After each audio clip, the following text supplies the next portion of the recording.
There's a cost to seeing clearly. Most people sense it and look away. This track is for the ones who didn't look away, and for what comes after the looking.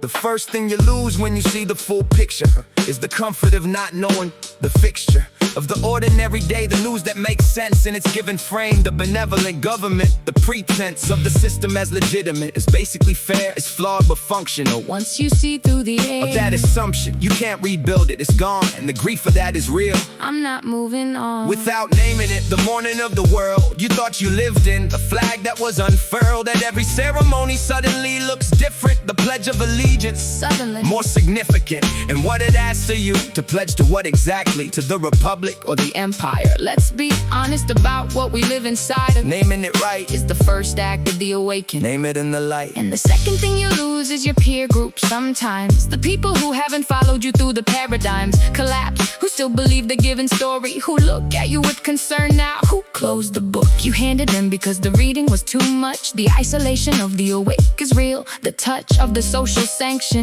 the raised eyebrow, the distance that opens when you stop performing, the existence of the compliant citizen, of the grateful consumer of the product that the system sells, the rumor mill of normalcy that requires your participation to function. And when you stop, the alienation is the price, and it's a real price. I'm not pretending. It's easy, the seeing is not a happy ending. It's a beginning of a harder and more honest road than the one you were on. Lighter in one sense, heavier in the load. The unveiling is not a moment, it's a process, layer by layer. Each one caused something you were comfortable inside of, something that the system gave you pride of, belonging, of being a good citizen, the one who knows. The unveiling keeps going wherever the truth goes, through every layer, through every door. The unveil can't be revealed. That's what it's for.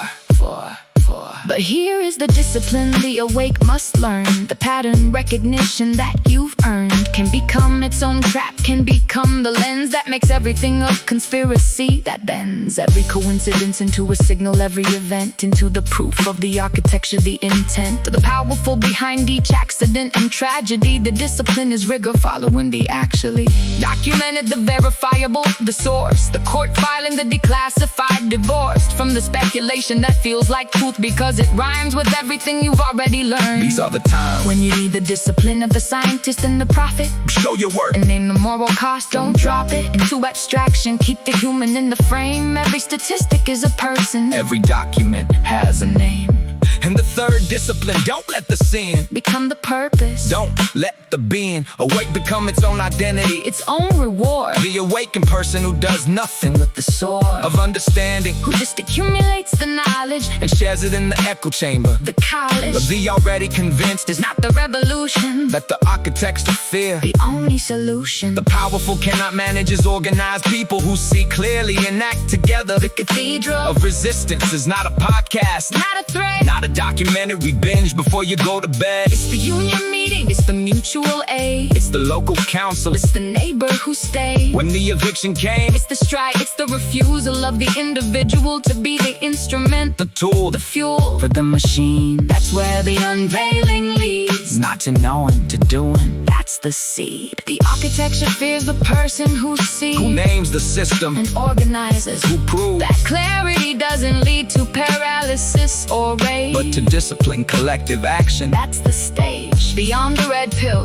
beyond the awakened individual, into the community, the visible, the habitual practice of resistance, of building the alternative inside the shell of the old. That's where the unveiled live, not in the knowing only, in the doing, in the we. The unveiling leads here, leads to you, leads to me, leads to us. I don't have a perfect map of what comes next. Nobody does, that's honest. That's the text of every real movement, uncertainty and will, the discipline of acting without knowing still, knowing enough that this is wrong, and we are more than what they built us for. The unveiling is the door.